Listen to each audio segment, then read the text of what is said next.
اعوذ باللہ من الشیطان الرجیم بسم اللہ الرحمن الرحیم اللہم صلی علی سیدنا و مولانا محمد وعلی آل سیدنا و مولانا محمد وبارک وسلم اللہم ربی زدنی علما ربی زدنی علما ربی زدنی عملا۔ کسی دوست نے سوال کیا کہ مجھے اپنے مرشد کے بارے میں کوئی بات کرنی ہے، کوئی سوال کرنا ہے کہ مرشد کا جو مرتبہ ہے وہ مجھے سمجھ نہیں آ رہا، اور یہ کہ کیا میرے مرشد کا کوئی مرتبہ ہے یا نہیں ہے، یا اپنے شیخ کے بارے میں وسوسات آتے ہیں، مرشد کے بارے میں وسوسے آتے ہیں، یا مرشد کے بارے میں لوگ باتیں کرتے ہیں، جیسا کہ آج آپ بھی دیکھ رہے ہیں یوٹیوب پر ہزاروں لوگ بیٹھ کر اولیاء اللہ کے خلاف طرح طرح کی باتیں کرتے ہیں، صرف اپنا کاروبار اور اپنا چینل چمکانے کے لیے ان کے بارے میں غلط باتیں کرتے ہیں، ان کی کتابوں کے غلط ترجمے کرتے ہیں، اور اولیاء اللہ کے خلاف بہت سی ایسی باتیں کرتے ہیں جو بالکل اولیاء اللہ کے شان شجان نہیں ہیں، ان کے یہ شان کے خلاف باتیں اور بالکل بےہودگی اور گستاخیاں اور بے باکیاں ہیں۔ اللہ ایسے علماء پر بھی رحم کرے، ہمارے حالوں پہ بھی رحم کرے کہ جو کسی کے خلاف بولتے ہیں، کیونکہ ہم سب یہ جانتے ہیں کہ اللہ کے رسول صلی اللہ علیہ وسلم نے ارشاد فرمایا وہ مومن ہی نہیں ہو سکتا کہ جس کی زبان اور ہاتھ سے دوسرا مومن محفوظ نہ ہو۔ تو میرے بھائیوں، آج دیکھنا زبان سے کون محفوظ ہے۔ آج ہماری زبانوں سے اولیاء اللہ محفوظ نہیں ہے، ماں باپ محفوظ نہیں ہے، اللہ کے ولی محفوظ نہیں ہے، علماء حق محفوظ نہیں ہے۔ ٹھیک ہے، آج لوگ شکوہ تو کر رہے ہیں جی ملک کے معاشی حالات بہت خراب ہیں۔ ارے ملک کے معاشی نہیں، ملک کے اخلاقی حالات بھی بہت خراب ہیں۔ اس ملک کے اخلاقی حالات اس قدر برے جا رہے ہیں کہ کسی بھی آپ علماء کا یا کسی جو اللہ کا ولی ہے اس کا چینل دیکھ لیں، اس کے نیچے کمنٹس میں کیا لکھا ہوتا ہے۔ اخلاقیات اس قدر گر چکی ہیں کہ کسی بھی پیر کا آپ اگر وہ دیکھیں گے نیچے کلپ میں، اور لوگوں نے نیچے جو اس کو باتیں کہی ہوتی ہیں، کمنٹس دیے ہوتے ہیں، کسی نے گالی لکھی ہوتی ہے، کسی نے کچھ لکھا ہوتا ہے، یہ ہماری اخلاقیات رہ گئی ہیں۔ اور میرے نبی ارشاد فرماتے، میرے نبی کی حدیث ہے کہ مومن کی نشانی یہ ہے کہ وہ بااخلاق ہوگا۔ بااخلاق یعنی اس کا اخلاق اچھا، بولنا اچھا، لکھنا اچھا، دیکھنا اچھا، سننا اچھا، پڑھنا اچھا، ہر لحاظ سے وہ اچھا ہوگا، اور اس کا ظاہر بھی ویسا ہوگا جیسا باطن ہے۔ یہ بھی یاد رکھیں، آج کل لوگ ظاہر تو اپنے آپ کو ثابت کرتے ہیں میں بڑا خوش اخلاق بندہ ہوں، مگر باطن میں وہ منافق اور بد اخلاق، اور پیچھے اس کے بعد میں جانے کے بعد اس کی غیبت اور چغل خوریاں کرتا ہے۔ ٹھیک ہے، یہ اخلاق میں منافقت ہے۔ حضور پاک صلی اللہ علیہ وسلم نے فرمایا اللہ دو منہوں والے بندے کو کبھی نہیں بخشے گا۔ یا رسول اللہ دو منہوں والا بندہ کون ہے؟ فرمایا وہ کہ جو سامنے کچھ بات کرتا ہے اور اس کے جانے کے بعد کوئی اور بات کرتا ہے۔ ٹھیک ہے، آج ہم ظاہر میں اخلاق کے ایسے پیکر بنے جاتے ہیں کہ ہم جیسا ہے ہی کوئی نہیں، اور پیچھے اس کی کانڈ پیچھے، اس کی کمر پیچھے اس کی غیبتیں اور چغل خوریاں کرتے ہیں، یا ہم ظاہر میں لوگوں کو اپنا اخلاق اچھا بتاتے ہیں اور کمنٹس دینے میں یا ایسی باتیں کرنے میں ہم پورے مولوی بن جاتے ہیں، اور اس کے ہم غلط کمنٹس دے کر یا اپنی اخلاقیات سے گری ہوئی چیز باتیں کرتے ہیں۔ میرے بھائیوں، سب سے پہلے تو اپنا اخلاق اچھا رکھیں، اس کے بعد اگلے کو درس دیں بھی آپ کا یہ چیز ہے یا نہیں ہے۔ سب سے پہلے خود کو عمل میں لائیں۔ آتے ہیں اسی سوال کی طرف جی، مرشد کے بارے میں لوگ باتیں کرتے ہیں۔ میرے بھائیوں یاد رکھیں، کوئی بھی اچھی شخصیت دنیا میں آدم علیہ السلام سے لے کر آج تک جو بھی نیک شخصیات آئیں، آپ ان کی زندگیاں پڑھ لیں، ان کی زندگیاں پریشانی میں گزری ہیں۔ جتنے بھی آپ مذہبی رہنما پڑھ لیں، جتنے بھی مذہب کے رہنما آئے ہیں، اگر آپ حضرت آدم، موسیٰ، عیسیٰ علیہ السلام یا گوتم کو پڑھتے ہیں، رام کو پڑھتے ہیں، آپ کسی بھی ہمارے پیارے نبی جناب محمد مصطفیٰ کی زندگی پڑھتے ہیں، مولا علی کی زندگی پڑھتے ہیں، تو ان کی زندگیاں زیادہ پریشانی میں گزری ہیں۔ کون سی پریشانی؟ یہ لوگوں کو ستانے کی پریشانی، جو لوگ ان کو تنگ کیا کرتے تھے، ان پر کفر کے فتوے لگاتے تھے، ان کو مارنے کی دھمکیاں دیتے تھے، یہ انبیاء اور اولیاء علیہ السلام اور اللہ کے جو ولی ہیں رحمت اللہ تعالی علیہ مجمعین، ان کے ساتھ یہ ہوتا چلا آیا ہے۔ اللہ کے ولی کے خلاف، نبی کے خلاف ہر زمانے میں لوگ رہے ہیں۔ میرے بھائیوں، اپنے مرشد کو دیکھنا ہے، پرکھنا ہے، تو یہ سب سے بڑی جو احادیث نبوی صلی اللہ علیہ وسلم ہے، حضور پاک کی رسالت مآب کی بارگاہ ہے، اس سے پوچھتے ہیں۔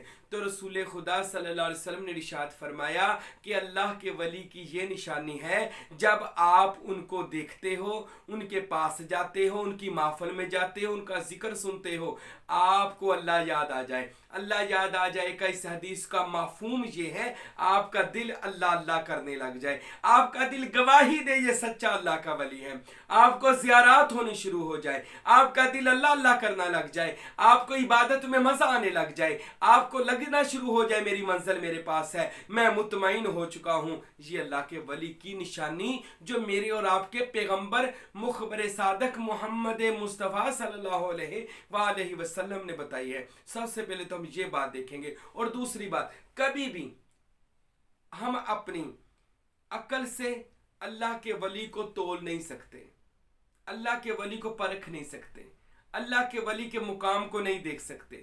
یہ ہماری جو بشری آنکھ ہے، یہ ظاہری بصارت تو ہے پر بصیرت نہیں ہے۔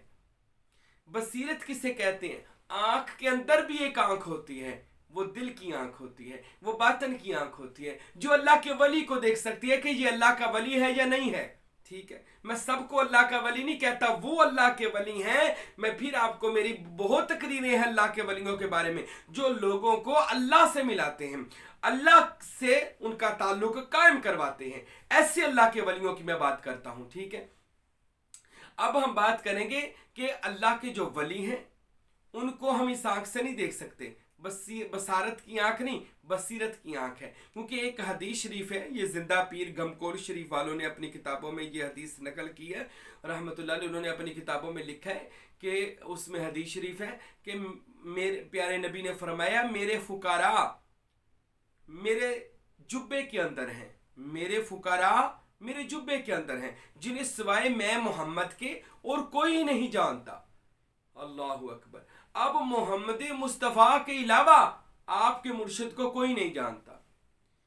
اب آپ کے مرشد کو جاننا ہے، اگر آپ نے اپنے مرشد کو جاننا ہے، اگر آپ نے اپنے مرشد کو پہچاننا ہے، تو رسالت مآب کی بارگاہ میں عرض کریں، رسول خدا سے عرض کریں، یا رسول اللہ مجھے میرے مرشد کا مقام اور مرتبہ دکھائیں، یا اللہ اے خداوند کریم مجھے میرے مرشد کا مقام اور مرتبہ دکھائیں، تو وہ آپ کو باطن میں ضرور دکھا دیں گے کہ آپ کے مرشد کا اللہ کی بارگاہ میں کیا مرتبہ اور مقام ہے۔ میرے بھائیوں، اللہ کے ولی جو ہوتے ہیں ان کے خلاف ازل سے ہی لوگ ہوتے ہیں، یہ باتیں دل سے نکال دے۔ کوئی ولیوں کے خلاف باتیں کرتا ہے ان پر کان نہ دھریں، ان کی باتوں میں نہ آئیں، کسی کی بھی، میرے نبی نے فرمایا کسی غریب بندے کا بھی دل نہ دکھاؤ، کسی کی ہتک نہ کرو، کسی جانور کی بھی پر بھی ظلم نہ کرو، کسی کو سزا نہ دو، برا بھلا نہ کہو۔ میرے نبی نے تو جانوروں تک حقوق بیان کیے ہیں۔ اور میرے بھائیوں، یہ جو آج لوگ بیٹھ کر اولیاء کے خلاف باتیں کرتے ہیں، یہ صرف اور صرف محض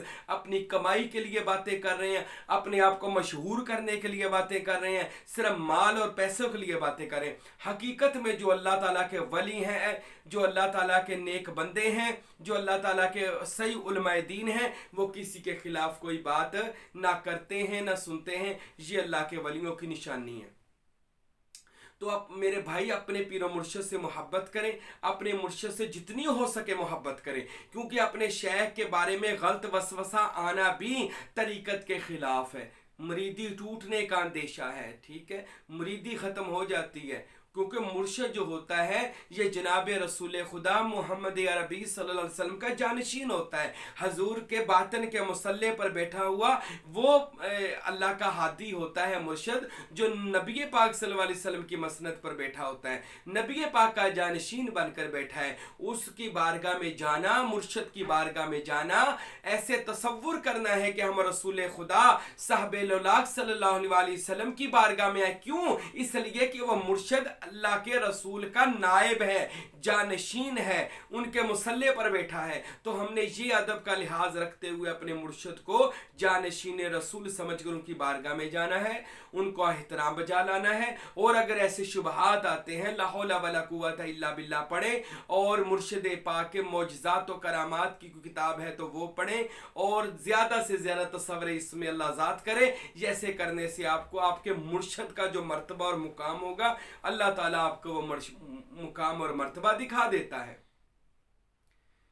تو داتا علی حجویری رحمۃ اللہ علیہ نے, حضرت داتا علی حجویری کشف المحجوب میں یہ واقعہ لکھا ہوا ہے کہ ایک پیر اپنے مرید کے ساتھ سفر کرنے لگا.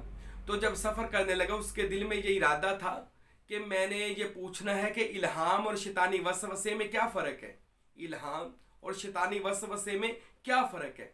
تو وہ کہتا ہے میں اپنے مرشد سے سوال کرتا ہوں. سردیوں کے دن تھے, مرشد پاک نے اس کو کہا یار آؤ میرے ساتھ کچھ دیر سفر کرنا ہے. وہ اپنے پیر کے ساتھ سفر کرنے لگ گیا. تو سردیوں کے دن تھے, اس کے مرید نے یہ محسوس کیا کہ میرے مرشد کو سردی لگ رہی ہے, پاؤں میں جرابیں نہیں پہنی. تو مرید کے دل میں آیا کہ یار میں اپنی یہ چادر پھاڑ کے نا اپنے پیر و مرشد کے پاؤں پر باندھ دیتا ہوں کہ جس سے میرے مرشد کے پاؤں کو سردی نہیں لگے گی. پھر کچھ دیر میں اس کے دل میں خیال آیا یار اتنی مہنگی چادر ہے, سفر بھی تھوڑا سا رہ گیا, چلو کوئی بات نہیں پہنچ جاتے ہیں. تو وہ جب اپنی منزل پر پہنچ گیا, اس نے وہ سوال کرنا تھا اپنے مرشد سے کہ الہام میں اور شیطانی وسوسے میں کیا فرق ہے. تو وہ اپنے مرشد جب اس کے بیٹھ گئے تو اس نے سوال کیا کہ پیرو مرشد میں نے ایک سوال کرنا تھا. آپ نے پوچھا ہاں بتاؤ کیا سوال ہے. کہنے لگا حضرت سوال یہ ہے کہ الہام میں, یعنی الہام جو اللہ کی طرف سے ہوتا ہے, وحی کی ایک قسم ہے, وحی نہیں ہے وحی کی قسم ہے, اور الہام میں اور شیطانی وسوسے میں کیا فرق ہے. تو آپ کے مرشد نے فرمایا بیٹا جب ہم سفر کر رہے تھے تو نے دیکھا میرے پاؤں کو سردی لگ رہی ہے, اور تیرے دل میں یہ خیال آیا کہ میں اپنی چادر اپنے شیخ کے پاؤں پہ لپیٹ دوں. یہ اللہ کا الہام تھا.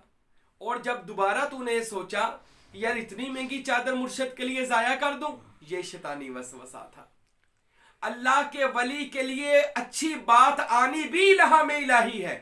یاد رکھیں اللہ کے ولیوں کے بارے میں اچھا خیال حسن ظن رکھنا بھی الہام الہی ہے.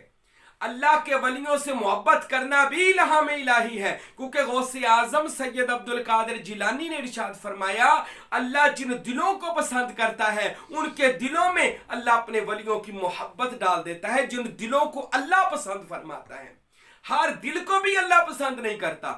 غوث پاک فرماتے ہیں اللہ جن کے دلوں کو پسند کر لے ان کے دلوں میں اللہ اپنے دوستوں کی محبت ڈال دیتا ہے, اور پھر وہ دوستوں کی محبت حقیقی دوست اللہ تک پہنچا دیتی ہے. یعنی ولیوں کی محبت اللہ تک پہنچا دیتی ہے. میرے بھائیوں مرشد سے محبت کریں, اتنی محبت کریں کہ جیسے امیر خسرو نے اپنے مرشد نظام الدین اولیاء سے کی. بابا فرید کے مرید صابر پیا نے اپنے مرشد بابا فرید گنج شکر سے محبت کی. میرے دادا فقیر نور محمد نے حضرت سلطان باہو سے جیسے محبت کی. اپنے شیخ سے محبت اتنی کریں کہ آپ شیخ کی ذات میں فنا ہو جائیں, کیونکہ شیخ کی ذات جو ہے وہ اسم اللہ ذات میں فنا ہوتی ہے. آپ شیخ میں فنا ہو گئے تو گویا آپ اسم اللہ ذات میں فنا ہو گئے. میرے بھائیوں مرشد کی محبت خدا سے ملا دیتی ہے. مرشد کی محبت مجلس محمدی میں پہنچا دیتی ہے. مرشد کی محبت بندے کو باادب بنا دیتی ہے. مرشد کی محبت بندے کو تعلیم یافتہ کر دیتی ہے.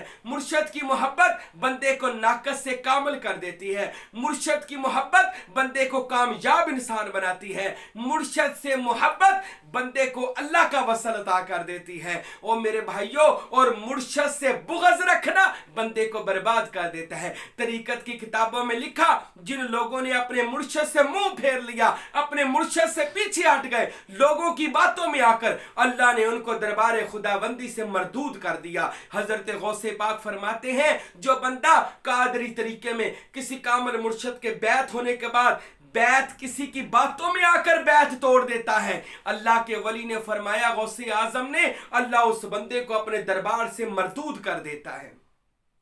اللہ اپنے دربار سے اس بندے کو شیطان کی طرح نکال دیتا ہے کہ یار یہ بندہ میرے دوستوں کا نہ بن سکا تو میں خدا کا یہ بندہ کیسے بنے گا، میں اللہ کا یہ بندہ کیسے بنے گا، یہ تو میرے کسی بندے کا بندہ نہ بن سکا، یہ تو میرے کسی بندے سے محبت نہ رکھ سکا۔ میرے بھائیوں، اللہ کے ولیوں سے بیعت جو ہے اپنی بیعت کو سنبھالے رکھیں، اپنے مرشد کے خلاف بات کریں نہ سنیں بلکہ ان سے کوسوں دور ہو جائیں، ایسے لوگوں سے جان چھڑائیں جو اللہ کے ولیوں کے خلاف ہیں، جو آپ کے مرشد کے خلاف ہیں، ایسے لوگوں سے بیزار ہو جائیں، اللہ کے ولیوں سے محبت کریں۔ اللہ کی قسم کھاتا ہوں، میں نے تصوف کی ہزاروں کتابیں پڑھی ہیں، ہر کتاب کا ایک ہی لبے لبار بر نچوڑ میں نے دیکھا ہے کہ مرشد کی محبت اللہ سے ملاتی ہے، مرشد کی محبت مجلس محمدی میں پہنچاتی ہے، مرشد سے محبت بندے کو بندہ بنا دیتی ہے، اور مرشد کی محبت بندے کو اللہ میں وصل، اللہ میں پرواز کروا دیتی ہے۔ اللہ اکبر! میں بتا نہیں سکتا مرشد سے محبت بندے کو کیا مرتبہ دے سکتی ہے۔ اور میرے بھائیوں، اپنے پیر و مرشد سے محبت کریں، ایسے شیطانی وسوسات اور شیطانی انسانوں سے، یہ صرف شیطان وہی شیطان نہیں ہے، بندوں میں بھی شیطان ہوتے ہیں۔ ہر وہ بندہ شیطان ہے جو آپ کے مرشد کے خلاف بولتا ہے، ہر وہ بندہ شیطان، اس سے بھی اللہ کی پناہ مانگے۔ اکیلا دوسرے شیطان کو اعوذ باللہ من الشیطان الرجیم پڑھ کر ہی گزارا نہیں ہونا۔ ہر وہ بندہ جو آپ کے مرشد کے خلاف آپ کو بات سناتا ہے، کرتا ہے، بیان کرتا ہے یا بتاتا ہے، وہ اس بندے سے بھی کہیں اعوذ باللہ من الشیطان الرجیم، اللہ تیرے شر سے مجھ کو محفوظ فرمائے۔ تو میرے بھائیوں، اپنے مرشد سے محبت کریں، ان کے نقش قدم پر چلیں۔ اللہ مجھے اور آپ کو اولیاء اللہ کا ادب کرنے کی توفیق عطا فرمائے۔ وما علینا الا البلاغ المبین۔